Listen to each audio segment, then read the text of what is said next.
Hey everybody, I'm talking to you from Skokie, where we have a tables set with empty chairs to remember the 245 hostages that are being held in Gaza. We pray to God for their release, and including little child baby seats, little children, babies that have been taken captive. This is beyond shocking, and it's unconscionable that people could even have any form of defense for the atrocities that took place on October 7th. I encourage you to visit this. I mean, we're actually planning one on the University of Chicago campus to bring home the reality of the atrocities of October 7th. I want to share a little thought on this week's Torah portion of Vayeira. So God appears to Avram. He's just had a bris, and God appears to him, and Rashi tells us he appeared to him to visit the sick. And from here we learn that visiting the sick is the most important value, a most important value. Immediately Avram stands up, and he sees three people, and he invites them in.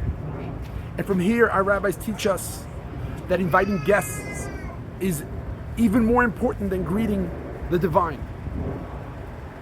And then, when God is about to overturn the city of Sodom, he says, how could I not tell Avraham?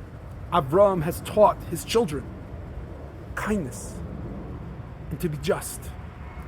I must inform Avraham what I'm going to do. And of course, Avraham prays for the people of Sodom.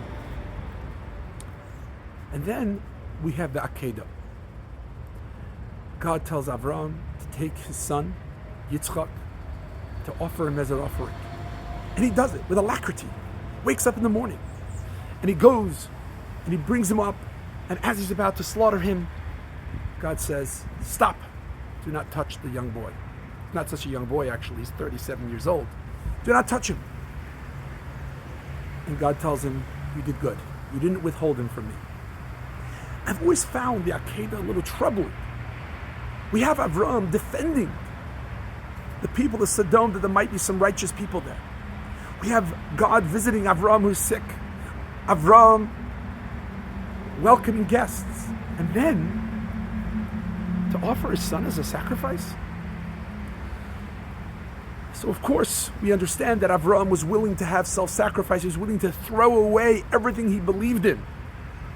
The Rebbe explains that Avram's sacrifice was such that he was willing to actually throw away the future of the very things that he dreamed about, that he hoped for, that he lived for, and that's true self-sacrifice. But I think there's an additional layer that is worth mentioning. It's true. He was willing. He was ready. But there was a lesson to be taught. God said, yes, you're willing, you've got self-sacrifice, but it does not include murder. Senseless, wanton murder is not our tradition. God says, I don't want your human sacrifice. I want your kindness. I want your justice. I want all the good things that I've taught you.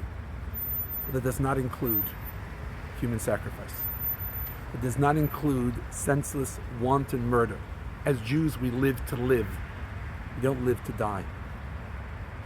Sadly, there are many in our world that say they'd rather die. Hamas has famously said, we love death more than the Jews love life. ISIS said the same words. This is what we're up against.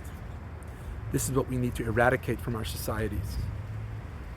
We need to eradicate the ability for someone to go and senselessly, wantonly murder someone. That was the message of the Akeida. God said, I love your self-sacrifice.